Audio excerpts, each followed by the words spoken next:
अम्बे महामाई की जय। या देवी सर्वभूतेषु शक्तिरूपेण संस्थिता नमस्तस्यै नमस्तस्यै नमस्तस्यै नमो नमः। जैसा कि आप सभी जानते हैं, आज चैत मास का प्रथम नवरात्र है और हिंदू नववर्ष विक्रम संवत 2083 भी है, जिसकी हम आपको हार्दिक शुभकामनाएं देते हैं।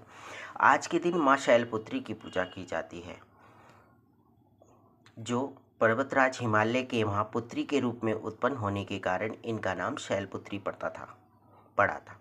वृषभ स्थित इन माताजी के दाहिने हाथ में त्रिशूल और बाएं हाथ में कमल पुष्प सुशोभित है। यही नव दुर्गा में प्रथम दुर्गा हैं। अपने पूर्व जन्म में ये प्रजापति दक्ष की कन्या रूप में उत्पन्न हुई थी, तब इनका नाम सती था। इनका विवाह भगवान शंकर जी के साथ हुआ था। एक बार प्रजापति दक्ष ने एक बहुत बड़ा यज्ञ किया, उसमें इन्होंने सारे देवताओं को बुलाया, परंतु भगवान शिव और उनकी पत्नी माता सती को नहीं निमंत्रण दिया गया। किंतु शंकर जी उन्होंने ये यज्ञ में निमंत्रण नहीं दिया। सती ने जब सुना तो हमारे पिता का अत्यंत विशाल यज्ञ का अनुष्ठान किया है, तब वह जाने के लिए मन विकल हो उठा। अपनी यह इच्छा उन्होंने शंकर जी को बताई। सारी बातों पर विचार करने के बाद उन्होंने कहा, प्रजापति दक्ष किसी कारणवश हमसे रुष्ट है।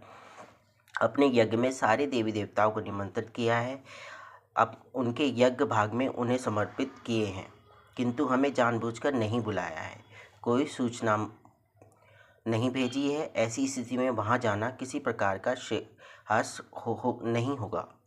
शंकर जी ने इस उद्देश्य से सती का प्रबोध नहीं हुआ। पिता का यज्ञ देखने वहां जाकर माता और बहनों से मिलने की उनकी व्यग्रता किसी प्रकार भी कम ना हो सकी।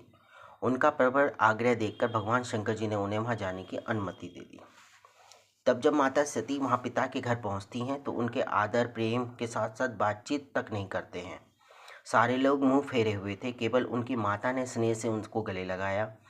बहनों की बातों में व्यंग और उपहास भाव भरे हुए थे। परिजनों में व्यवहार उनके प्रति रुष्ट था, कलेशी था। उन्होंने यह भी नहीं देखा और चतुर्भुज भगवान शंकर जी के प्रति तिरस्कार का भाव भरा हुआ था सबके मन में। दक्ष ने उनके पति पर कुछ अपमानजनक वचन भी कहे। यह सब देखकर सती का हृदय क्षोभ, ग्लानि और क्रोध से भर उठा।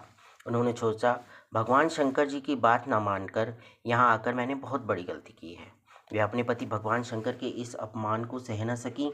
उन्होंने अपने उस रूप को तक्षक वहीं योगाग्नि द्वारा भस्म कर दिया। वज्रपात के समान इस दारुण दुखद घटना को सुनकर शंकर जी क्रुद्ध हो उठे और अपने गणों को भेजकर दक्ष के यज्ञ को पूरी तरह विध्वंस करा दिया। सती के योगाग्नि के द्वारा घर्षित शरीर को उन्होंने अपने शरीर में भस्म में लगाकर जन्मे शैलजाज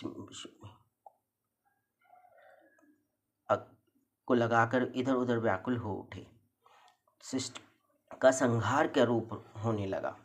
तब भगवान विष्णु ने अपने सुदर्शन चक्र के 52 शक्तिपीठों में माता के टुकड़े कर दिए, जो भारत के विभिन्न अंगों जगहों पर आसपास गिरे।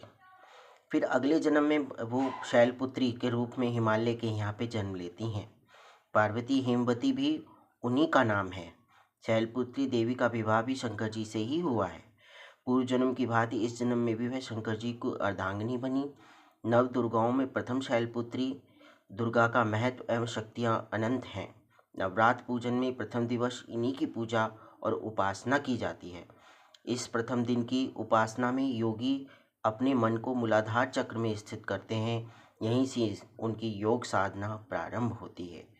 तो माता देवी के जन्मे इस स्वरूप को शैलपुत्री नाम दिया गया है। बोलिए माता शैलपुत्री की जय। जय जय श्री अम्बे।